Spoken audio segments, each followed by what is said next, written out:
ಕತೆ ಹೇಳುವುದು ಒಂದು ಕಲೆ. ಅದಕ್ಕೆ ಭಾಷೆಯ ಹರವು ವಿಶಾಲವಾಗಿರಬೇಕು.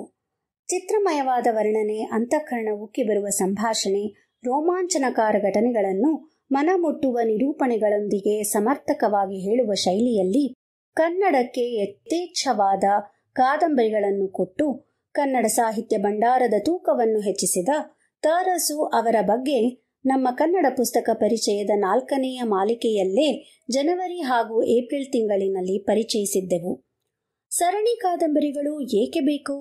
ಕತೆ ಯಾವುದಾದರೇನು ಸಮಗ್ರವಾಗಿ ಒಂದು ಕಂತಿನಲ್ಲಿ ಹೇಳಿಬಿಡಬಹುದಲ್ಲವೇ? ಇದು ಅನೇಕ ಬಾರಿ ನನ್ನ ಮನಸ್ಸಿಗೆ ಬಂದ ವಿಚಾರ. ಆದರೆ ತ.ರ.ಸು. ಅವರ ಚಿತ್ರದುರ್ಗದ ಸರಣಿ ಹಾಗೂ ಇನ್ನಿತರ ಸರಣಿ ಕಾದಂಬರಿಗಳನ್ನು ಓದಿದ ನಂತರ ನನಗನ್ನಿಸಿದ್ದು ಹೀಗೆ. ಇದು ಮುಖ್ಯವಾಗಿ ಪಾತ್ರಗಳ ಜೀವನದಲ್ಲಿ ಒಬ್ಬ ಲೇಖಕ ನೋಡುವ ಕಥೆಯ ಗಾತ್ರಕ್ಕೆ ಅನುಗುಣವಾಗುವ ಸಾಮರ್ಥ್ಯದ ಪ್ರಮಾಣವನ್ನು ಅವಲಂಬಿಸಿರುತ್ತದೆ ಎಂದು.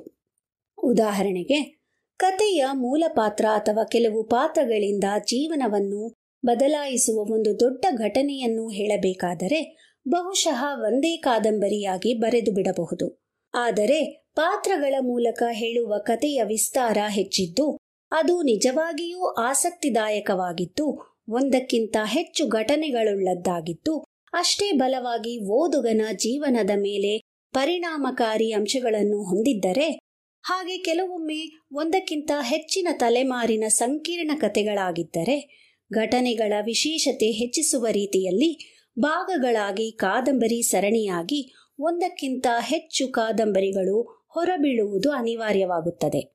ಸೃಷ್ಟಿಶೀಲವಾದ ರಚನಾತ್ಮಕವಾದ ಅತೃಪ್ತಿ ಪ್ರಗತಿ ಕ್ರಿಯೆಗೆ ಮೋಹಕಾರಿಯಾಗಿರಬಹುದಾದರೂ ಭೋಗದ ಬಯಕೆಗಳ ಪಟ್ಟಿಯನ್ನು ಬೆಳೆಸಿಕೊಳ್ಳುವುದರಿಂದ ಯಾವ ಪ್ರಗತಿಯೂ ಸಾಧ್ಯವಾಗಲಾರದು. ಬದಲಿಗೆ ಬದುಕು ಪಥೋನ್ಮುಖವಾಗುವುದು ನಿಶ್ಚಿತ. ಮಾನವನ ಬಾಳಿನ ತೃಪ್ತಿಯ ಬುನಾದಿಯನ್ನೇ ಅಲುಗಾಡಿಸಿದ ನಾಗರಿಕತೆ ಇಂದು ಆ ತೃಪ್ತಿಯೊಂದಿಗೆ ಮಾನವನ ಆತ್ಮವಿಶ್ವಾಸವನ್ನು ಅಸ್ತವ್ಯಸ್ತಗೊಳಿಸಿ ನಿಸರ್ಗವನ್ನು ಗೆದ್ದ ಮಾನವ ತನ್ನ ನೆರಳಿಗೂ ಹೆದರಿ ನಡೆಯುವಂತೆ ಮಾಡಿದೆ. ಒಂದು ಕಡೆ ಮೀರಿ ಬೆಳೆದ ಬಯಕೆ, ಮತ್ತೊಂದು ಕಡೆ ತ್ರಿವಿಕ್ರಮನಂತೆ ಬಾಳನ್ನು ವ್ಯಾಪಿಸಿದ ಭೀತಿ.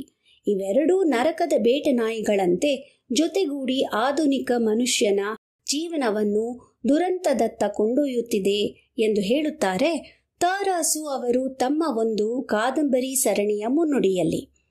ಈ ಸರಣಿ ಬಯಕೆ ಭೀತಿಗಳ ವಿಷಚಕ್ರದಲ್ಲಿ ಸಿಲುಕಿ ದುರಂತದತ್ತ ಧಾವಿಸುತ್ತಿರುವ ಯುವಕಯೋರ್ವನ ಬಾಳಿನ ಚಿತ್ರಣ. ಕಾದಂಬರಿ ಸರಣಿಯಾಗಿ 3 ಭಾಗಗಳಲ್ಲಿ ಹೊರಹೊಮ್ಮಿದೆ. ಮೊದಲರ್ಧದ ಚಿತ್ರಣ ಆಕಸ್ಮಿಕ ಎಂಬುವುದರಲ್ಲಿ ಶುರುವಾಗಿ, ಅಪರಾಧಿ ಎಂಬುವುದರಲ್ಲಿ ಮುಂದುವರೆದು, ಪರಿಣಾಮ ಎಂಬುವುದರಲ್ಲಿ ಸಂಪೂರ್ಣವಾಗುತ್ತದೆ. ಆಧುನಿಕ ಜೀವನದ ಬಗೆ ಬಗೆಯ ಮುಖಗಳನ್ನು ಚಿತ್ರಿಸಿ ಜನರ ವಿಚಾರ ನೇತ್ರಗಳನ್ನು ಆ ಸಮಸ್ಯೆಯತ್ತ ಸೆಳೆಯಬೇಕು ಎನ್ನುವ ನನ್ನ ಪ್ರಯತ್ನದಲ್ಲಿ ಈ ಸರಣಿ ಕಾದಂಬರಿ ಎನ್ನುತ್ತಾರೆ ತ.ರ.ಸು. ಅವರು. ಕೇಳುಗರೆ ಬನ್ನಿ, ಮನೋರಂಜನೆಯೊಂದಿಗೆ ವಿಚಾರ ವಿಕಂಪನಗಳನ್ನೊಳಗೊಂಡ ತ.ರ.ಸು. ಅವರ ಈ ಕಾದಂಬರಿ ಸರಣಿಯ ಪರಿಚಯವನ್ನು ಕೇಳೋಣ ಈ ಮಾಸದ ಕನ್ನಡ ಪುಸ್ತಕ ಪರಿಚಯದಲ್ಲಿ. ಧನ್ಯವಾದಗಳು.